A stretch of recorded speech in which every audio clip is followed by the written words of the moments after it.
Graça e paz. Mateus capítulo 25, quando é um texto áureo que fala da parábola das 10 virgens, se completa com Mateus 24, onde os escatólogos consideram os dois capítulos mais importantes da Bíblia na questão da escatologia, quando fala do retorno de Cristo, de tudo que abrange o retorno do Senhor à terra, para buscar a sua igreja e para restaurar todas as coisas, como a palavra diz em Daniel 9:24, onde o governo humano será totalmente extirpado. Tudo aquilo, todos os anseios, todas as prospecções, tudo aquilo que o ser humano sempre almejou em uma vida sem Deus, seria de fato e para sempre banida da presença do Senhor. E somente aqueles que perseveraram, somente aqueles que se propuseram, como a palavra diz em Daniel 1:8, que Daniel propôs no coração, firmou no coração, não se contaminar com as iguarias de Babilônia. E é isso que nós temos que fazer como cristãos, como pessoas que foram alcançadas pela mensagem do Evangelho, como fala em Efésios capítulo 1, verso 11 a 13, Efésios 2, 8, 9, Romanos capítulo 10, verso 17, onde a palavra diz que a fé vem pelo ouvir e o ouvir da palavra de Deus. Essa mensagem de Mateus capítulo 25, nós podemos sim considerá-la a mensagem à igreja, porque aqui diz e fala que saíram, tomaram as suas lâmpadas e partiram, saíram a encontrar-se com o seu noivo. Nós sabemos que a igreja é chamada de noiva também. E Mateus 24 vem falando do contexto histórico, de tudo aquilo que aconteceu, motivado por Mateus 23, quando Jesus se apresenta, mais propriamente dito, no capítulo 22, a palavra é tão maravilhosa que uma coisa vai puxando a outra. Se nós olharmos para Mateus capítulo 21, quando na entrada do Senhor em Jerusalém, conhecido comumente por nós como Domingo de Ramos, cumprindo ali parte das 69 semanas de Daniel, onde a palavra diz lá em Daniel 9:24, 70 semanas estão determinadas sobre o teu povo e sobre a tua cidade santa. E aí vai falando de tudo aquilo que o Senhor vai restaurar, quando na sua vinda, fisicamente a terra, onde a palavra diz lá em Zacarias capítulo 14, verso 4, que o Senhor vai pisar no Monte das Oliveiras e o monte vai se fender. Quando o Senhor vier então fisicamente, para dar fim aos pecados, expiar a iniquidade, fazer cessar a transgressão, trazer justiça eterna, selar a visão e a profecia e ungir o Santo dos Santos. A palavra diz que 62 semanas e mais 7 semanas, que seriam as primeiras semanas ali da reconstrução do templo, quando da saída de Babilônia, quando foi Esdras, Neemias e Zorobabel, 7 semanas e depois 62 semanas até ser cortado, ungido, que foi quando Jesus entra em Mateus 21, lá na cidade de Jerusalém, no Domingo de Ramos. Uma semana depois ele seria crucificado. Mas quando ele entra, ele começa a anunciar, então, que as bodas já estava tudo preparado, no capítulo 22. Por isso que no versículo 14 fala que muitos são chamados, mas poucos são os escolhidos. Se nós olharmos para Isaías 65, 11 e 12, a palavra diz que muitos são chamados, mas poucos respondem a esse chamado. Nós vemos isso em toda a Bíblia, que o Senhor chama, assim como o Senhor chamou o jovem rico. Eu gosto de dar sempre este exemplo. O Senhor chamou o jovem rico e o jovem rico então negligenciou. O jovem rico resistiu. O jovem rico, a palavra diz que ele virou as costas e foi embora. O Senhor trouxe uma graça proveniente e o jovem rico então ele resistiu à graça de Deus. E aí nós vemos no capítulo 23 que o Senhor então ele começa a desferir ali para a nação de Israel, para a cúpula religiosa, para a cabeça religiosa e política de Israel, que eram os fariseus e os escribas, quando ele desfere ali 8 ais. Ai de vós, escribas e fariseus hipócritas. E aí no versículo 23, o Senhor, no versículo 37 de Mateus 23, o Senhor então diz: Jerusalém, Jerusalém, que matas os profetas e apedrejas os que te foram enviados. Quantas vezes eu quis reunir os teus filhos debaixo das asas como a galinha junto aos pintinhos, debaixo das asas e vós não quisestes. No versículo 38, desde agora a vossa casa ficará deserta, e não me vereis mais, no versículo 39, até que venhais a dizer, bendito que vem o nome do Senhor. Para o Rabá, que é uma saudação messiânica.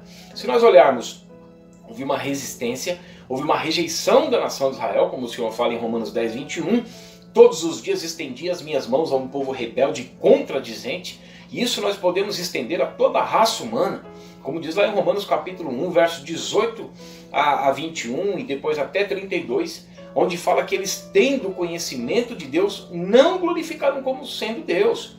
Então a Bíblia diz que por isso a ira de Deus se revela dos céus contra toda impiedade e perversão.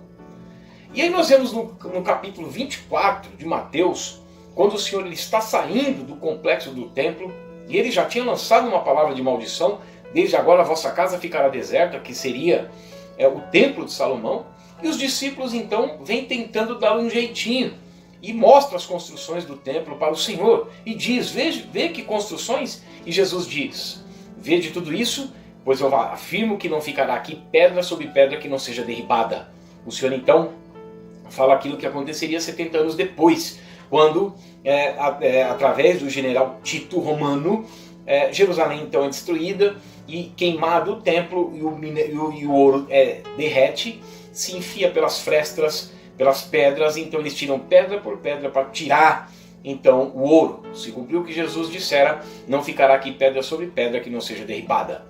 E nós vemos então a pergunta famosa dos discípulos com relação à escatologia bíblica, quando eles dizem, dize-nos quando sucederão essas coisas, que sinal haverá da tua vinda e da consumação dos séculos?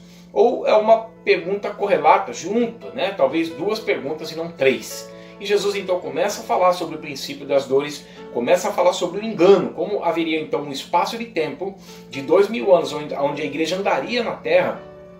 O Senhor então, ele fala aqui, vede que ninguém vos engane, porque virão muitos em meu nome, dizendo eu sou o Cristo, e enganariam a muitos, e nós vemos isso com os falsos profetas que vêm em nome de Jesus, porém com uma outra mensagem, uma mensagem onde o apóstolo Paulo diz lá em Romanos capítulo, 2 Coríntios capítulo 11, verso 1 a 15, quando fala que eles pregariam outro evangelho e outro Jesus, Satanás se transforma em anjo de luz e os seus ministros em ministros de justiça. Então Jesus diz que isso aconteceria e Jesus então vai falando do princípio das dores, depois ele fala do arrebatamento da igreja e depois então ele vem falando sobre o período de tribulação, Mateus 24, 20, 21 e 22, nunca houve dias como esse, houveram dias como esses, seriam 7 anos de tribulação, 69 semanas se passaram até a morte de Cristo, um espaço de tempo onde a palavra diz claramente, em Romanos 11, que Deus voltaria a tratar com Israel novamente no período de tribulação para se cumprir as 70 semanas sobre o povo de Daniel e sobre a cidade santa que seria Jerusalém, não seriam então as nações. Muitas pessoas serão afetadas porque rejeitam a mensagem do Evangelho.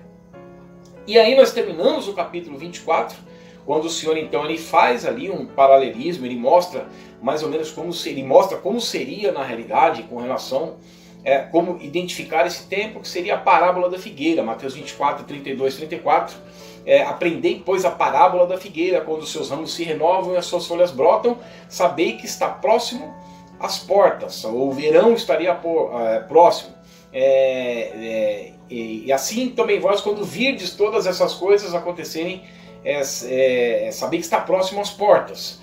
E não passará essa geração sem que tudo isso aconteça. Então todo esse desenrolar se deu com relação à nação de Israel, que voltaria em 1947, 48, cumprindo parte do Vale de Ossos Secos ali de Ezequiel 37, do 1 a 13, onde eles seriam restaurados como nação. Isso está registrado na história.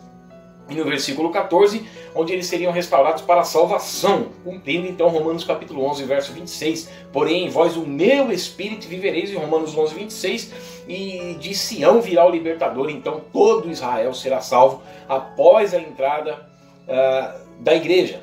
E aí Jesus, no versículo 35 de Mateus 24, ele diz, mas a respeito daquele dia e hora ninguém sabe, 35 e 36, ninguém sabe senão o Pai que está no céu. Ou seja, Nós chegamos então, e depois nós vamos vendo ali no versículo 29 a 31, a salvação da nação de Israel.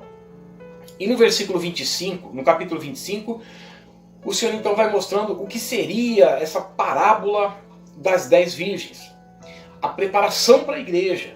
Porque as noivas tomaram as suas lâmpadas e saíram então ao encontro do noivo. Eu quero trazer aqui apenas esse primeiro versículo. Mateus 25. Então o reino do céu será semelhante a 10 virgens que, tomando as suas lâmpadas, saíram a encontrar-se com o noivo. Olha que coisa importantíssima.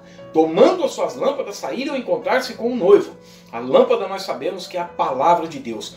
Lâmpada para os meus pés é a tua palavra e luz para os meus caminhos. Nós tivemos um objetivo.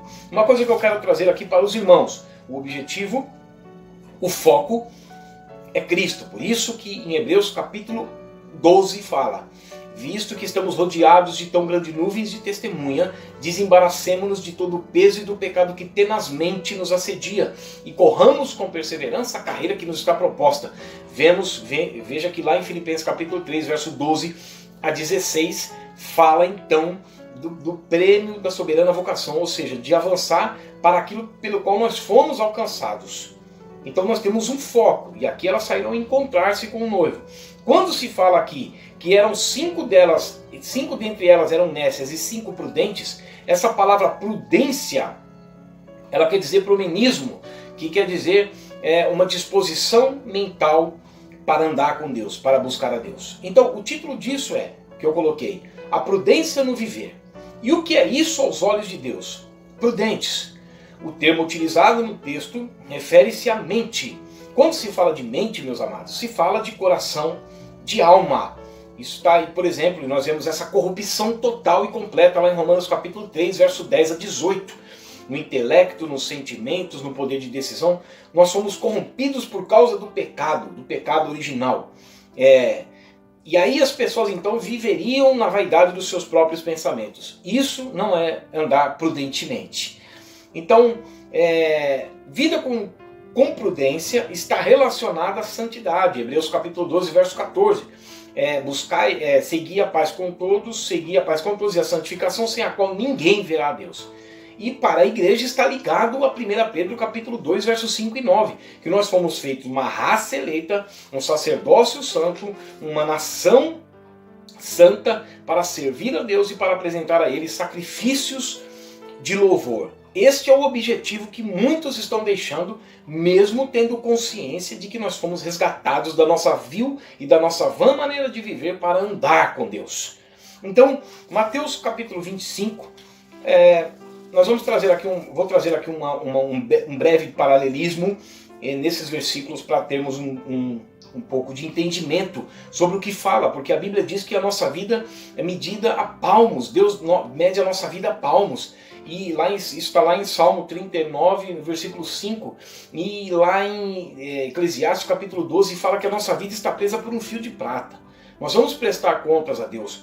Por isso que nós temos que ver prudentemente como nós estamos andando. Então Mateus capítulo 25, verso 1 diz: então o reino do céu será semelhante a 10 virgens que, tomando as suas lâmpadas, saíram a encontrar-se com o noivo. Objetivo da vida cristã.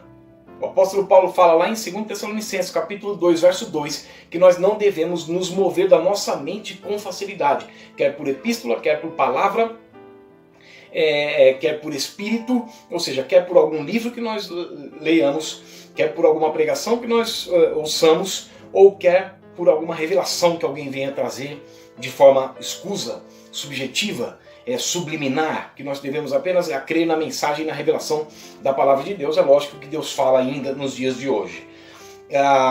O mal, a Bíblia diz que o Deus desse século cegou-lhes o entendimento, a mente, para que não vejam, para que não se convertam, para que não perseverem no objetivo, no foco que é encontrar-nos com o noivo. Muitas pessoas estão perdendo isso, de se encontrar com o noivo. Eu quero aqui correr porque não dá para trazer tudo, ainda que eu esteja falando rápido. 25:2, 5 dentre elas eram nécias e 5 prudentes.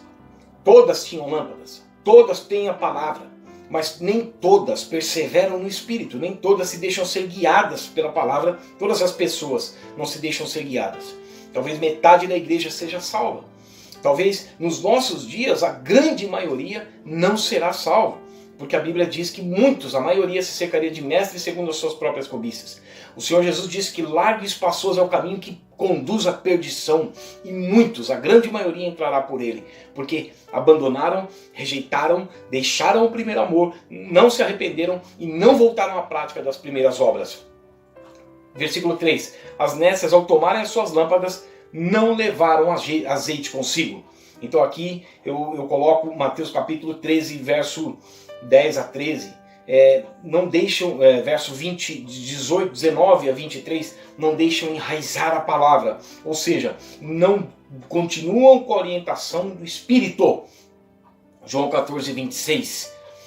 Ele nos guiaria em toda a verdade. Ele nos faria lembrar das coisas que Jesus havia dito. Ele nos guiaria em toda a justiça. Ele nos convenceria do pecado, da justiça e do juízo. João capítulo 16, verso 8. Romanos capítulo 8, verso 14. Aqueles que são guiados pelo Espírito é que são filhos de Deus. Os que não são guiados pelo Espírito, os que não são dirigidos pela palavra, não podem ser considerados filhos de Deus.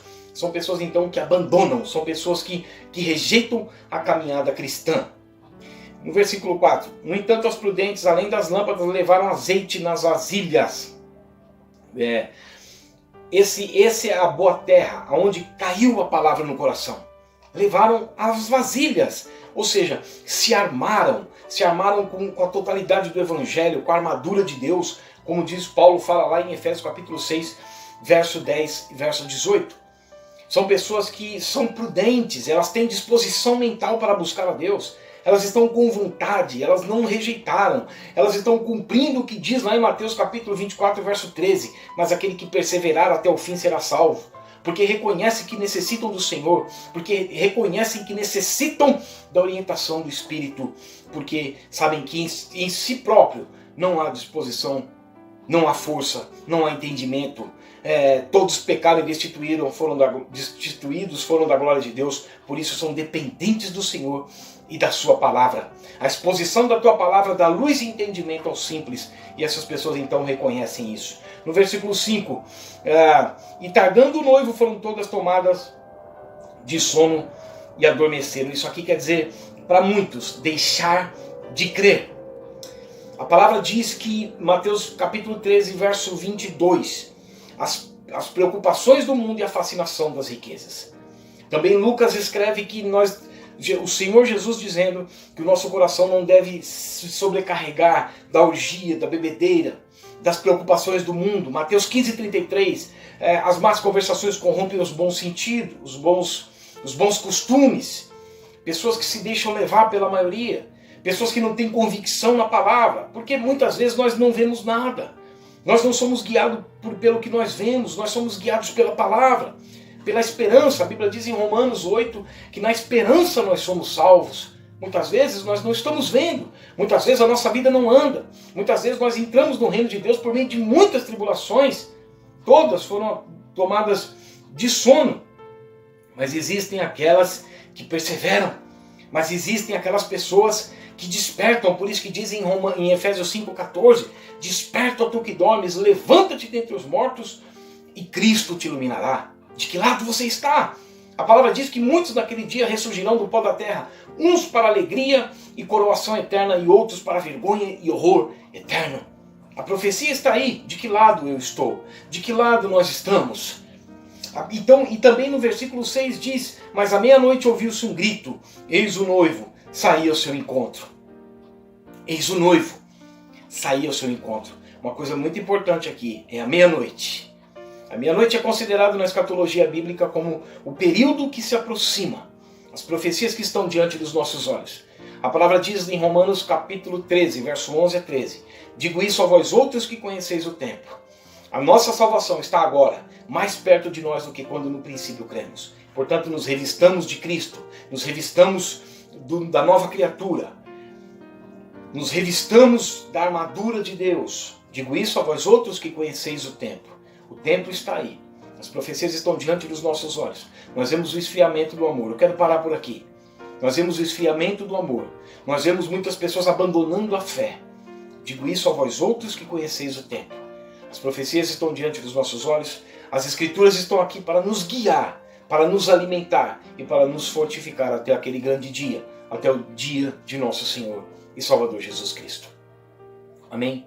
Então que você seja uma noiva prudente, que você seja uma pessoa que se dedica ao entendimento das Escrituras, que se dedica a uma reunião cristã séria, que se junte com outras pessoas que professam uma fé séria, uma fé, não uma fé cega, mas uma fé escriturística, mas uma fé de temor, que cause mudança de vida, que cause um novo comportamento, uma nova forma de pensar, como diz em Filipenses capítulo 4, verso 8 e 9, que tudo que ocupe o vosso pensamento seja de boa fama, agradável, honesto, e que o que vimos nos heróis da fé nós possamos então praticar, imitando a fé deles, porque nós vemos o fim que eles tiveram, que por fim será a vida eterna, e assim toda a sua família será alcançada, e assim a sua comunidade será alcançada, e você será cada vez mais pleno, mesmo passando por tantas dificuldades que muitas vezes você tem passado, e o Senhor é contigo, varão e varoa valorosa.